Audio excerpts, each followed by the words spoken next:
posachedwa apa tikupasirani zimene wayankhula Bon Kalindo lero pa 27 Septemba 2024.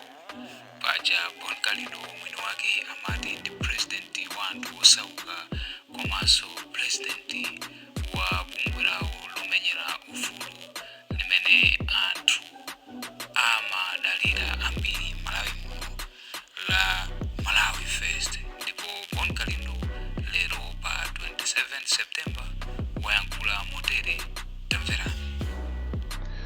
Utenga wanga wa lero ukupita kwa iwe Wandale, makamaka inu amene muli mboma komanso inu osusa boma zipani zosusa, kunena kuti ine ngati Bon Kalindo ndimangoyima pa chilungamo ndipo ndizapitiriza kunena chilungamocho, ndipo ndimakondwera kwambiri ndikamanena chilungamo. Kuli bwino munthu kuphedwa ukunena chilungamo kusiyana ndi kuti uzisekereredwa ndi anthu ndikumapasidwa mphaso zosiyana-siyana koma uli chisiru chonama. So ine ndimakondwera kwambiri ndikamanena chilungamo kusiyana ndi anthu ena amene amabwera mu zina la uactivism koma ali makape eni ali manjanjawidi ali asizinantole amene amafuna azinama ngati ndi anthu eni koma ali anthu onama. Ziko lino ndi la democracy. Democracy is the government of the people, by the people, for the people. Chimozimozinso zipani ndi za democracy. Kusonyeza kuti zipanizo ndi za anthu. Zipani si za anthu andale, si atsogoleri. Choncho chipani cha nzeru kapena boma la nzeru limayenera kuti lizimva zimene anthu ake akunena. Ndakhala ndikunena nkhani yokhuzana ndi chipani cha UDF chimene chikupita ku convention, ndipo ma message amene ndinalankhula kamene ndikulankhula akuchoka kwa ma supporters a UDF amene ali ainyake ya chipani. Ine sindingakhale pamodzi ndi MCP, ndipo lo zitavuta zitatani ine ndi mmene amalawi alili m'Malawi munomu, mmene amalawi akunenera za nkhanza za MCP, nkhanza zimene akukumana nazo amalawi siku ndi siku, mavuto amene amalawi akukumana nawo. Munthu wanzeru sungapite kumakadya tebulo imodzi ndi MCP. MCP ndi chipani choyipa kwambiri ndipo anthu ambiri sakuchifuna. Utu ndi umboni komanso chilungamo chenicheni zili ndiwe munthu utenge uthengawu kapena usautenge, koma chilungamo chake nchonena kuti kupatula mbiri zimene akhala akupanga MCP mbuyomu, koma kuchokera mu Juni pa 10 Juni kuzafika lero MCP ndi chipani chodedwa kwambiri, ndipo izi andale ndikuziwa kuti simungavomereze koma muzaziona kusogoloko. Ndipo amene mukupanga makani muzandikhulupirira ine popeza paja mmanditenga kuti ndine wa misala, ndine wa madrama nzache wa manganya. Simmanena chipaja choncho, ndikunena tu uyu mukumunena manganyayi, uyu mukumamunena kuti akumayenda bawo akumangovina uja, amene ujayo ndi nzanga wa ine.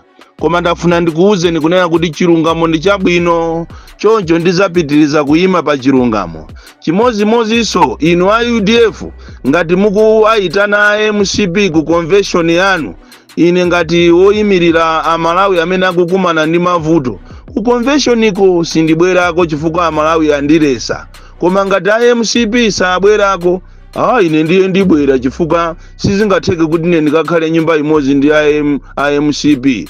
Munthu sumagona limodzi ndi mkango, uzapezeka kuti siku lina wadyedwa ndi mkango. Kapena munthu wanzeru sumagona limodzi ndi uja amachedwa ng'ona, chifukwa ng'ona ndiyo opsa kwambiri. Choncho enu achipani cha UDF ngakhale kuti ndinu ma champion a democracy, muziwe kuti awamwawa itana ku convention yanu MCP anthu sakuwafuna, ndipo anthu ambiri ndi okwiya makamaka ma supporters yanu.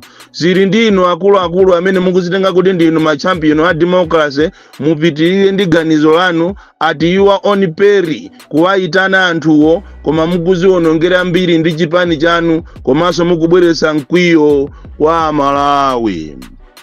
Ine nimangoyima pa chilungamo ndipo ndizapitiriza kuyima pa chilungamo.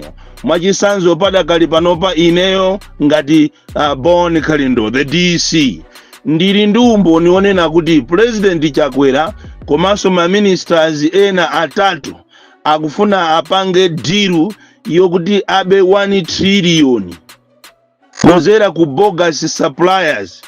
Anapita uko kujeni ku Dubai kukakumana ndi shehe wina kumene kwa ku Dubai ko zina yake Ahmed, ndipo anakapanga deal kumene koko kuti apange achite supply fertilizer komanso mafuta, ndipo akuyenera kuti mafuta achaje 1 trillion. Chikhalire nicho mafuta osali pa 1 trillion ndi fertilizer zinthu zimene zizi zili pa mtengo wa 768 billion. Koma iwo azikweza zinthuzo ma minister atatu komanso wamkulu wa mu office ya president secretary wa menemo apangana deal imeneyi kuti abet 1 trillion kuchokera ku Malawi kunoko pa deal yokuti achite supply fertilizer pachamukuziwa fertilizer wa kunoko wa mabedwa nthawi zonse amakhala madiru nthawi zonse. Choncho kukufunika kupangike deal ya mafuta komanso fertilizer, ndipo mayina anthu amene wa ineyo ndibwera nawo paliso wamkulu wina woona za milandu mboma momu akupangaso deal ku Songwe uko ku Palombe kwa ana machekecha uko kumene koko anakapangaso deal ndi azungu nkhani yokhuza na miyala kumene koko kuti aziba miyala ya mtengo wapatali iyeyo ndi anachi azilemera.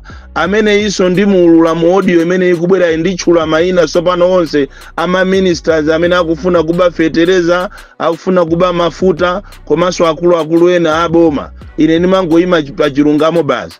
Kuliso kuntonda kuncheuku kumene kukupangika madiru. Kodi tikamakuuza nti kuti Malawi muno muli mafia muzikhulupirira abale yanga, mukupangika madiru woopsa kuntonda uku kuli miyala ya mtengo wapatali, mazulo muzapiteko kumene kumuzapeza kuli apolisi okhaokha akugadira kumene koko chifukwa kuli miyala ya mtengo wapatali. Choncho tikamakuuza ni inu kunena kuti akuluakulu ziko ili lavunda, anthu awa asogoleri awa sakufunidwa. Nkhani ndi imeneyo. Pali wamkulu wina woona za malamulo mboma momu akupanga madiru ku Songwe ku Palombe, komanso ena akupanga madiru ku Ntonda, komanso kuli deal ya ku Dubai paja nyengo yokuti anthu alemere ndi fertilizer ikubwera. Ndimangonena chilungamo ichi ndi chilungamo chache, wina afune asafune mayina ndibweresa ndiulula ine paja ndikazi woche kaya mundisumira ndisumireni, koma ine ndifuna ndipulumuse ziko la Malawi. Usogoleri wabwino umayenera uzimva zimene anthu ake akunena. Usogoleri wabwino asamakhala arrogant. Ndipo ndikufuna ndikupempheni inunso a UTM musamale kwambiri. Muchipani mwanu mwavunda alese angofuna ndalama. Ndipo ndikudabwa kuti kodi akubanja inu banja lako achilima inu akuchimuna akuchikazi mulibe manyazi? Simungakhale pansi ndikuona kuti kodi zikuchitikazi, kodi zimene zisogolo lake ndi chani? Ndikufuna ndikupempheni inuyo mukanakhala pansi akuntundu mupulumuse legasi ya chilima. Izi ndi zimenenso anthu akunena kuti anthu akumufuna mere chilima. Usogoleritu ofunidwa ndi anthu ndi ozipaka wekha kuti anthu akusankhe ndi osiyana. Amere chilima muliko mukanamva kuyitana kwa Malawi mupulumuse chipani kapena mupulumuse zina la Malemu Chilima. Mere chilima ndikulankhula ndi inu la Malemu Saulos Chilima. Mukhale pansi muganizire bwinobwino kuti kodi izizi zikuchitikazi sogolo lake la UTM lizakhala liti? Kodi amanena kuti tu mkazi wa mfumu ndiye mfumuyo. Nchimozimozi so inuyo mwina ngutheka kuti siku limene kunachitika ngozi lijalo munali nawo pandandanda opita koma Mulungu anakubwezani. This is the time to wake up.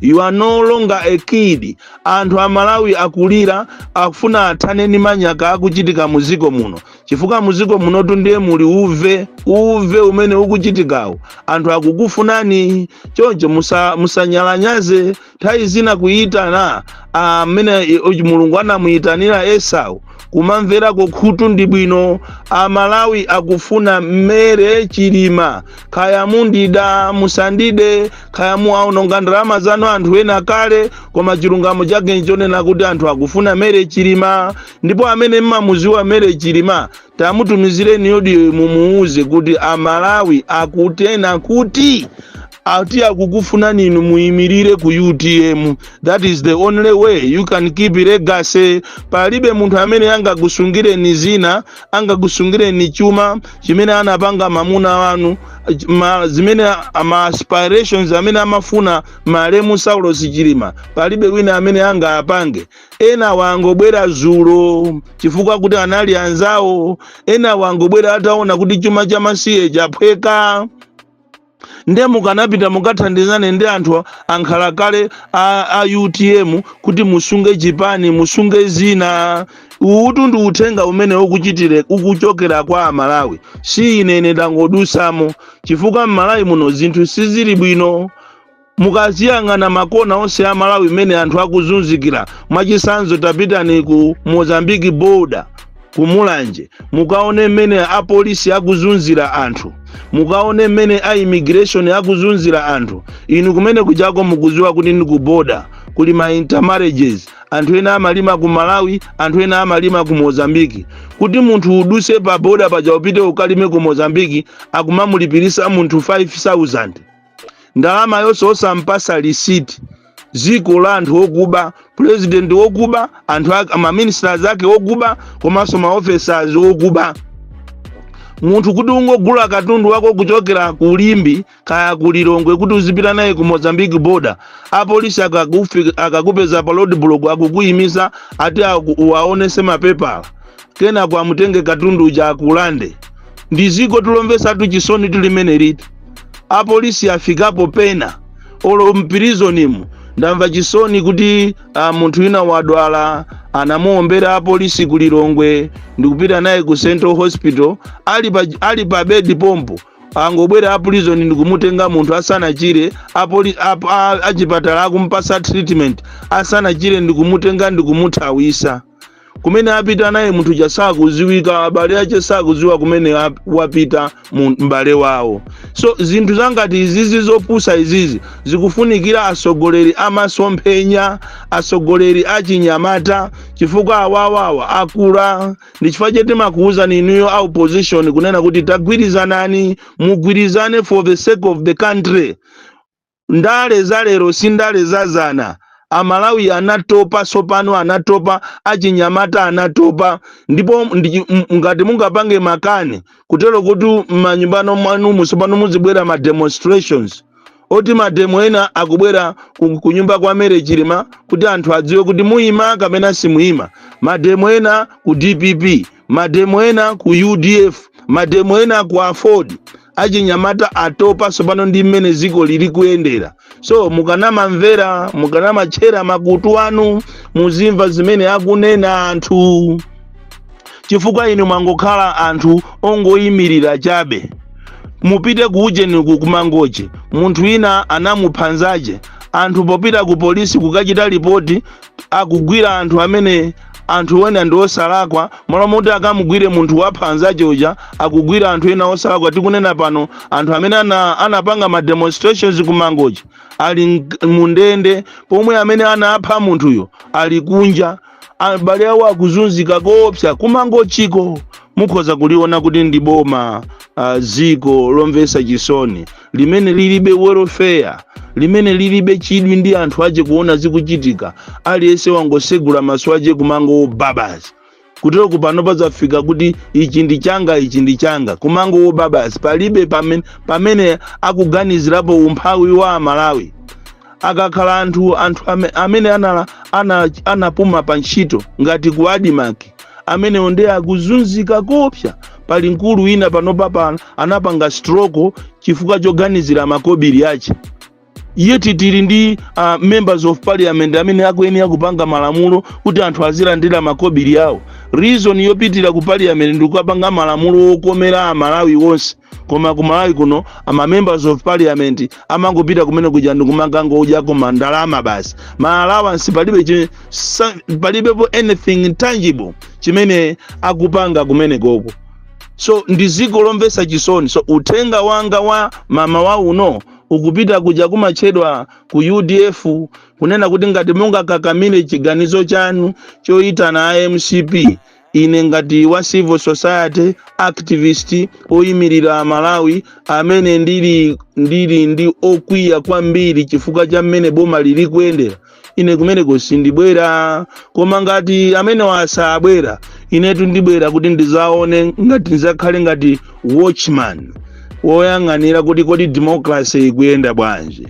Ndipo ine sinima nyengerera, nimangoyima pa chilungamo kugaza, ndipo sinimaona kuti uyu ndi nzanga. Ayi, monga mene Amalawi mukumunenera Manganya kuti Manganya angovina angoyenda bawo sali serious, mumamunena. Ine uthenga umene ndikumuza kuti achimwene mukutipangisa manyazi, yambani kukhala serious, ati anthu akumakuonani ngati mukupanga be drama. Uwu ndi uthenga ati umene Amalawi mukunena, ndipo ngakhale mmasamba achezo mungotukwana kumanena kuti ana madrama awa. Choncho anthu ena mwina sanga kuuzeni, akhoza kumakuchemererani kuti koma ndiye abwana tu ndiye mwavina bwino. Koma ayi uthenga ndionena kuti zimene mukupanga zija anthu zikuanyasa, ndikunena atu ndine wini konzanu zache wa Manganya, nanga sitonse ndife ana madrama. Chifukwa akunena kuti nthawi ija munalinu musanalowe mboma ati mmalankhula za nzeru koopsa, koma pano pamene mwala wa mpando umenewo ati mwasintha. Utu ndi uthenga upanda chigambatu. Boni Kalinda the DC mwana woopsa kwambiri, agwiye asangalale. Koma ine ndakuwuzani Amalawi, ndakuwuzani andale, madili onse amene akuchitika ndiye alankhula posachedwa. Ugoso tu kunali kuyankhula kwa Bon Kalindo lero pa 27 September 2024, makamaka kuyankhulapo za mgwirizano ya azipani Malawi muno, ndipo iwo ayankhula amene akuganizira